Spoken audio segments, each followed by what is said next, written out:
Transcription number 65.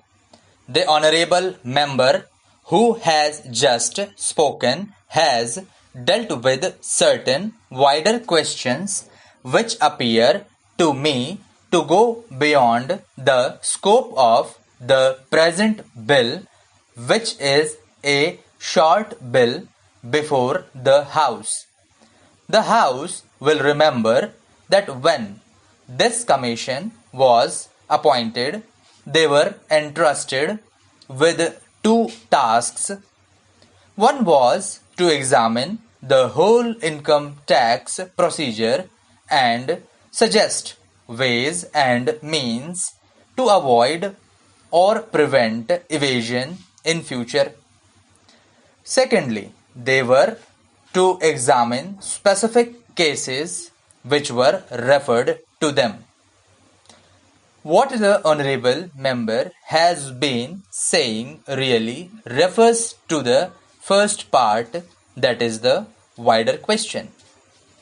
As has been stated, I believe, in the statement of objects and reasons we have received from the Income Tax Investigation Commission recommendations on this wider issue, and they will not doubt come up before the House in the form of any measure, and the House will then have full opportunities of considering them, adding to them or altering them so that we might evolve a proper procedure. The sole question before the House now is what to do with the inquiry part of the Commission's work with regard to certain cases that were referred to them. Now, I would beg the House to remember that this is not a roving inquiry. This inquiry has been confined to a certain number of specific cases referred to them up to a certain date. No further cases can come up before them. Apart from that, a fair number of all the cases that have been referred to them has been disposed of, and a large number still remains, and this bill is limited to those particular cases and none other. It does not affect the larger issue, and obviously the larger issue cannot be considered in the form of amendments to this particular bill, which is meant to give an opportunity to the Commission of Inquiry to complete its task in those specific cases which have been entrusted to it. This matter would normally, of course, have been dealt with by my honorable colleague, the Finance Minister. Unfortunately, he is not here, but I should like to inform the House that next only to the Finance Minister I have taken a great deal of interest in the work of this commission, more perhaps than any other of my colleagues.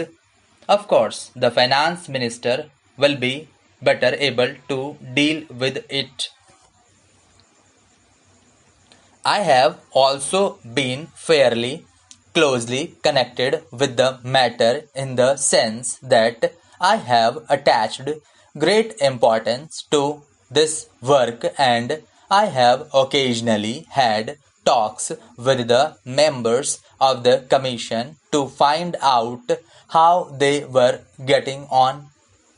May I say that the criticism that has been made, I think yesterday, by an honorable member about the rather sorry result of their labors appears to me totally unjustified.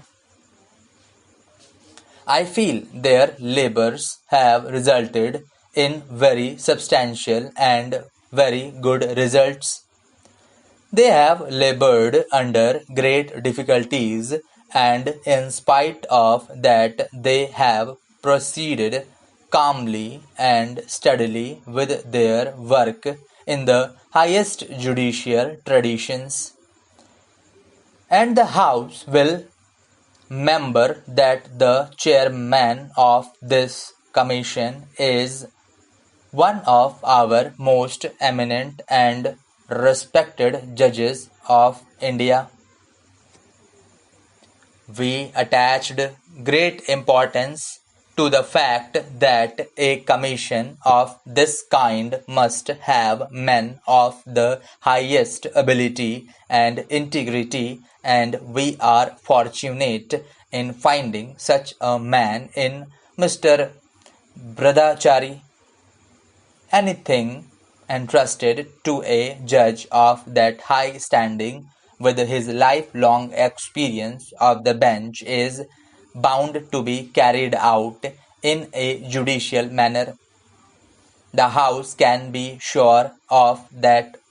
In fact, possibly if delays have occurred as they have partly, they are due to the fact that the Commission and the Chairman are anxious to preserve every type of judicial procedure and not to do anything which might even give any suspicion of hurrying through and not giving that opportunity which should be given.